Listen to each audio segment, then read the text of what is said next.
All right, so in the last video, I was talking to you about cravings and how, on some level we all have them. And so the question really is how do we get rid of these cravings? Because they're not fun, right? We just basically have to force through them with willpower. But there is a way that you can eliminate them completely. And in the last video that I shared with you, I talked about how they're created. So we got to go back to how they're created in order to break them. So they're created either emotionally or physiologically, and sometimes one will lead to the other. But the first thing that you do is basically you have to starve a craving. And what that does is remember how I talked about those receptors and how those receptors are there and they're anticipating that you're going to feed that need? And so basically what you have to do is to kill them off.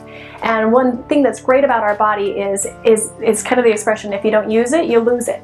And that's what happens is, so say for example you're having a craving, so for example, let's say chocolate first for an example, and you choose not to give in to that, those receptors will eventually die down and go away. And so that you won't be feeling that physiological craving for chocolate anymore after so many times of just killing it off and not giving into that.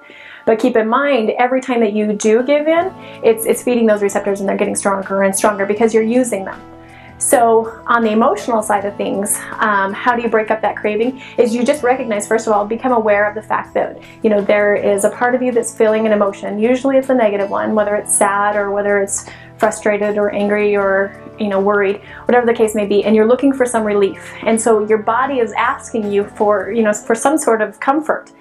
And instead of giving it the cookie like you may have done before, or the ice cream or whatever it is, find something else that's going to give you some relief and take your mind off of whatever that feeling is that you're experiencing.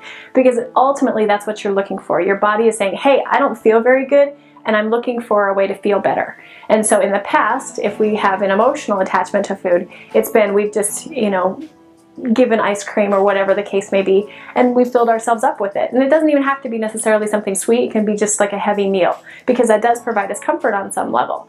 And once you recognize that and say, look, you know what, I know I don't feel very good, but I know that food is not the answer, so I'm just going to go and do this instead. I'm going to go take a walk, or I'm going to go hang out with some friends. Whatever it is that's going to work for you, that's going to break that up. So basically disassociating, breaking up that relationship.